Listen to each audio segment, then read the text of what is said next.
What is going on, guys? Today we got a pretty fun video. Despite only being 11 or 12 games into the season, some of the free agent signings from this past summer, some look fantastic, some look like utter shit as of right now. So I'm going to go through it. I'm going to give you 3 of the worst, and I'm going to give you 3 of the best, and we're just going to go through it and either praise or kind of shit on these guys. So without further ado, if you saw the thumbnail, you probably know what's coming first. John Klingberg looks like an utter disaster. 1 year, it was only 1 year, but it was $4.15 million. That is nothing to sneeze at. That is legit second pairing money. And as of right now, he has not delivered. He only has 5 points in 12 games as an offensive defenseman. And when you look at him defensively, it's even worse. He got scratched at the most recent practice. It appears like he's going to be the 7th defenseman and get scratched for their next game. So that right off the bat, $4.1 million. Can't even crack the lineup over some of the guys on the Maple Leafs. But when looking at his stats this year, right now he's allowing 3.88 expected goals against the NHL. As you can see, that's like bottom 10 in the entire league,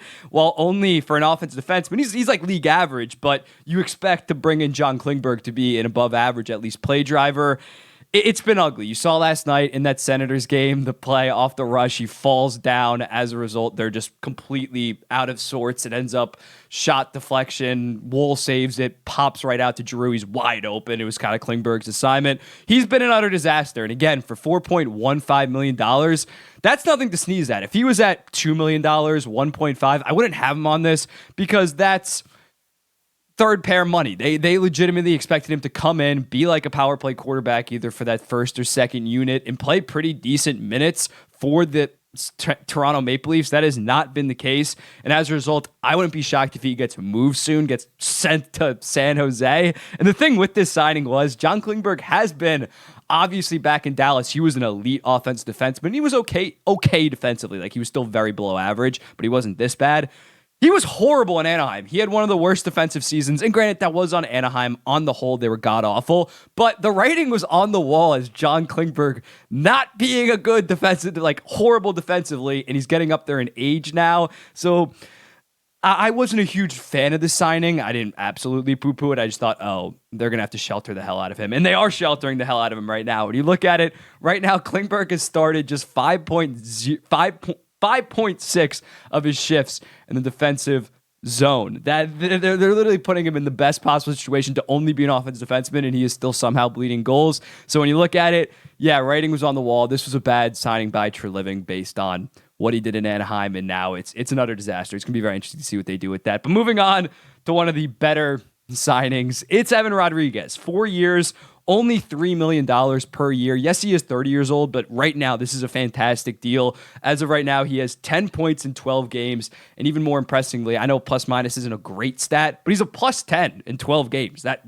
They're outscoring the hell out of them when Evan Rodriguez is on the ice, and he's not even playing top power play. You look at Evan Rodriguez right now, he's playing on that top line with Barkov and Reinhart. He is that perfect player, that perfect, not grinder, but like that perfect mix of physicality and skill on that top line. You have 2 very skilled guys in Barkov and Reinhart. Not that Rodriguez isn't skilled at all, but he is such a good mix to that instead of just another skill guy that not as responsible defensively. It just makes for such a great two-way line. And when looking at Rodriguez, the writing was on the wall with this. I really like this deal. Yes, the term is a little bit scary at 30 years old, but he's one of the best two-way forwards, one of the best two-way middle sixers last year, and it's only continued into this year. So when looking at Evan Rodriguez, final 2 years of that, final year of that deal, might be a little bit scary, I'm not going to lie. But again, only at $3 million, they're going to get, I think he's worth 5.5 this season, probably the following season after that. So you look at it, the surplus value is going to be there, and it's already showing. But moving on, we got a deal that it's pretty controversial. The Connor Brown deal right now, this season, he got $775K, but if he plays in his 10th game, he has one more game to go. He's hurt right now. He gets $3.225 million the following year against the cap hit. So right now he has 0 points in 9 games and is a -5. And analytically, he's been pretty solid defensively, at least. He's been about a league average in terms of offense, but he is only allowing 2.2 expected goals per 60 while on the ice. The only problem is the goaltending has been so bad that he has that -5 in those 9 games. But Connor Brown was expected to be brought in to kind of play with McDavid, reignite some of that juniors chemistry that they had. They were on the Erie Otters back in 2014, 2015. Hasn't been the case. I assume they're going to keep him at this point. I think eventually he will pick it up, but if he finishes with only 35 points at this point. Let's see, down the stretch, 35 points in 71 games at 73 games at this point. Wouldn't be that bad, but with that start, to have that against the cap hit the following year, $3.225 million for only 35 points on the season, unless they go on a really deep playoff run. That's kind of a disaster, but we'll see. Next up, we got Cam Talbot. Cam Talbot signed for 1 year, $1 million with a $1 million bonus once he played 10 games. He has played in his 10th game now, and he's been fantastic. He looks like 2017 Cam Talbot when he finished 4th in Vezina voting back on the Edmonton Oilers when they made the playoffs, when they got out of the first round. You look at him, he has a 203 right now with a 930 save percentage. Last night it was on full display. He held the Vegas Golden Knights in a 4-1 win. He played great. And just overall, 5th in the entire league in expected goals saved above expected with 6.6. He looks very good. I think last year was kind of an off year for him heading over to Ottawa. Ottawa was really bad defensively, so it just wasn't a good match for him in Ottawa. And when you look at it over the previous 3 seasons before that season with Ottawa, he did have a 914 and a 269. So he's definitely going to come back down to earth from having a 930 right now. But last year was more of an outlier for him. And he is starting to get up there in age. But last year was more of an outlier. He is a pretty solid goaltender. And the fact they're only getting him at a $1 million cap hit this year, yes, they will have that cap hit the following year, but it's only $2 million. It's not a Connor Brown like 3.225. So when looking at that, it has been a great deal. We really worried about their goaltending. And again, I don't think Cam Talbot is a legit top 10, top 15 goalie in the entire league, but can he give them, especially after the start, he's going to finish with probably like a 9-10. That is fantastic for the LA Kings, who have desperately needed goaltending in years past. Moving on to another bad deal. I don't want to put multiple Leafs, but you could put 4 different Leafs. I could have put Domi, I could have put Bertuzzi, but I'm going with Ryan Reeves. 3 years, $1.35 million. And I know I talk about small cap hits.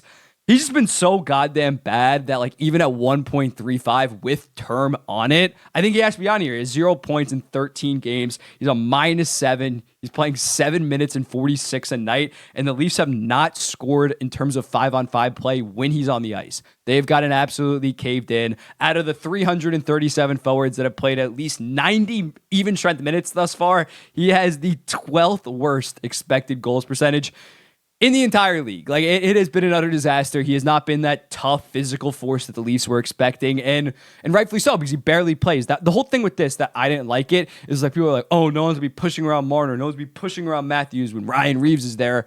He's not playing on the same line. Marner's gonna get tossed around, Matthews gonna get tossed around. Ryan Reeves not going to be on the ice with that. What's he going to do? Hop over the ice, get a penalty, or just make a run at another guy that guy when Marner and Matthews aren't on the play? It didn't make sense. He's objectively a bad hockey player. And for a team like the Maple Leafs to give him term, yes, they probably can trade him. Yes, they probably can buy it out. But it was such an obvious mistake and easily avoidable. They only went for grit, and it turned out to be an utter disaster. He's 36 years old. He still has 2 more years after this. It's just bad. It's bad, man. It's really, really bad. So when looking at Ryan Reeves, I think you got to put him on this list. But my last pick, I shit on the Leafs a decent amount. This pains me for me to say. The last good deal, great deal, is Erik Gustafsson. Erik Gustafsson right now has 8 points in 12 games for the New York Rangers, 3 goals, 5 assists. And when looking at him, he's playing really good when he's on the ice per 60, 3 expected goals to 2.5 expected goals against. And just overall, he played so good in Washington last year under Peter Laviolette, and I think Chris Drury really noticed that. And as a result, brought in Gustafsson at only an $825K cap hit. He's already producing like a 50-point guy. And looking at it, with Adam Fox out, he's really stepped up into that number 1 power play role. So, yeah, I think it's going to be really solid. He had 38 points in 61 games under Laviolette last year in Washington before, obviously, he got traded to the Toronto Maple Leafs. So, when looking at Gustafsson, if Fox is out for a long time, I could easily see Gustafsson going for 45, 50 points. And under Laviolette, Laviolette has been able to utilize him in such a way that has really hid his defensive shortcomings. Because you saw in Chicago, he broke out. He had 60 points.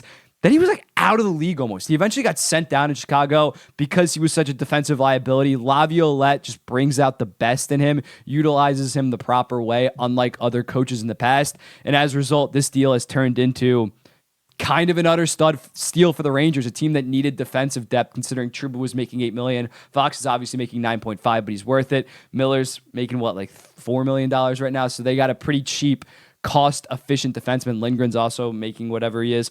But this was a massive thing and has really brought up the Rangers' defense score. And once Fox gets back, even though Gustafsson will go to the second power play, their defense score is looking really good. Getting that cheap of a guy to play bottom minutes for you, it's going to be really good. But that's the list. Those are the 3 bad, 3 good, 3 bad. Klingberg, Connor Brown, Ryan Reeves, 3 good. Gustafsson, Talbot, and Evan Rodriguez. I remember that. So thank you guys so much for watching. Like, comment, subscribe, all that stuff. And I'll be seeing you in the next one.